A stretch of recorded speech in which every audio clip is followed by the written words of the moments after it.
High court తీర్పును పూర్తిగా కూడా అందరం కూడా ప్రజలందరూ కూడా హర్షించదగ్గ విషయం. హైకోర్టు తీర్పు ఇచ్చిన విషయం నిన్న అందరికీ తెలిసిందే. మరి హైకోర్టు తీర్పును మరి స్పీకర్ గారికి 4 వారాల్లోగా దానిపైన నిర్ణయం తీసుకోవాలని చెప్పేసి స్పీకర్ గారికి పంపించడం జరిగింది. స్పీకర్ కార్యాలయానికి పంపించడం జరిగింది. మరి స్పీకర్ గారు ప్రజాస్వామ్య పరిరక్షణకు రాజ్యాంగబద్ధమైనటువంటి పదవిలో ఉన్నప్పుడు మరి పార్టీలకు అతీతంగా కూడా ఆ పదవికి న్యాయం చేసే విధంగా మరి ఈ యొక్క ఎమ్మెల్యేల అనర్హత వేటును మరి పరిగణలోకి తీసుకొని ప్రజలకు న్యాయం చేస్తారని చెప్పేసి ఆశాభావం మేమందరం కూడా వ్యక్తం చేస్తూ ఉన్నాం. ఎందుకంటే ఈనాడు పాంచ్ న్యాయ్ అని చెప్పేసి మరి వాళ్ళు కాంగ్రెస్ పార్టీ ఎప్పుడైతే ఎలక్షన్ మేనిఫెస్టోలో పెట్టింది, మరి పాంచ్ న్యాయ్ అని చెప్పేసి రాహుల్ గాంధీ గారే చెప్పడం జరిగింది.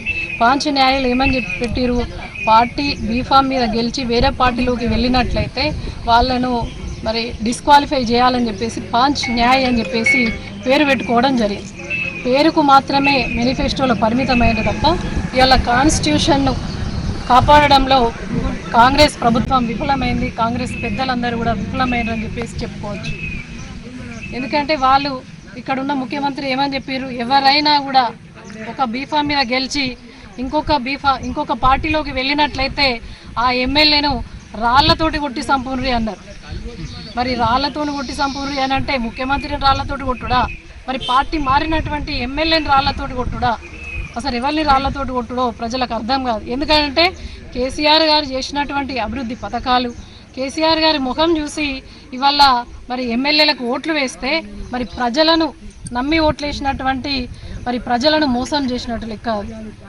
పూర్తిగా కూడా కార్యకర్తలను మోసం చేసినట్టు. నీకు ఒక్క బీఫామ్ మీద కేసీఆర్ బీఫామ్ ఇచ్చిరు అని అంటే అదే బీఫామ్ మీద గెలిచిన 5 సంవత్సరాలు కూడా మరి కార్యకర్తల ప్రజల మనోభావాలకు అనుగుణంగా పనిచేయాల్సినటువంటి మరి ఈ శాసన సభ్యులు ఎవరైతే పార్టీ మారినరో తప్పకుండా కూడా నమ్మి ఓట్లు వేసినటువంటి ప్రజలను మోసం చేయడమే అని చెప్పేసి తెలియజేస్తూ ఉన్నాం. తప్పకుండా అనర్హత వేటు అనేది తప్పకుండా పడాల్సిందే. హైకోర్టు తీర్పును కూడా మేము స్వాగతిస్తూ ఉన్నాం. చాలా గర్వంగా అనిపించింది. నిన్న న్యాయం గెలిచింది, త్వరలో కూడా న్యాయం గెలుస్తుందని చెప్పేసి ఆశిస్తూ ఉన్నాం.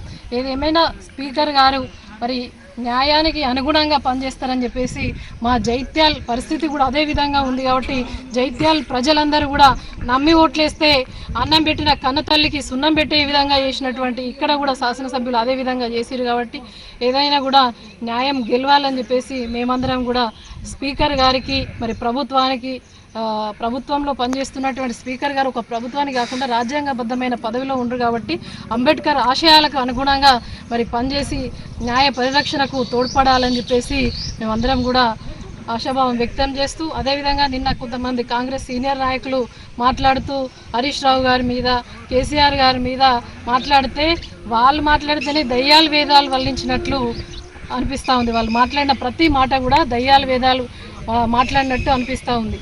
మీరు ఒక్కసారి గుండె మీద చేతేసుకొని చెప్పండి, మీ రాహుల్ గాంధీ ఏం చెప్పిండు, మళ్ళీ మీరు పార్టీలోకి ఎట్లా ఆహ్వానిస్తారు? అసలు పార్టీలోకి వస్తా అన్నా కూడా వద్దంటే మీ యొక్క మేనిఫెస్టో కరెక్ట్, రాజ్యాంగ పరిరక్షణ నేను కాపాడుతా అని చెప్పేసి మరి కాన్స్టిట్యూషన్ను చేతిలో పట్టుకొని రాహుల్ గాంధీ చెప్పినటువంటి మాటలకు ఇలా మరి విరుద్ధంగా మరి మీరే ఆహ్వానించి తీసుకోవడం ఇది ఎంతవరకు సమంజసం? మీరు మాట్లాడినటువంటి మాటలు, జైత్యాల జిల్లాలో ఉన్నటువంటి కాంగ్రెస్ నాయకులు మాట్లాడినటువంటి మాటలు దయ్యాలు వేదాలు వల్లించినట్లు ఉన్నాయి. ఒక్కసారి మీరే ఆత్మవిమర్శ చేసుకోవాలని చెప్పేసి హితవు పలుకుతూ ఉన్నాం. Thank you.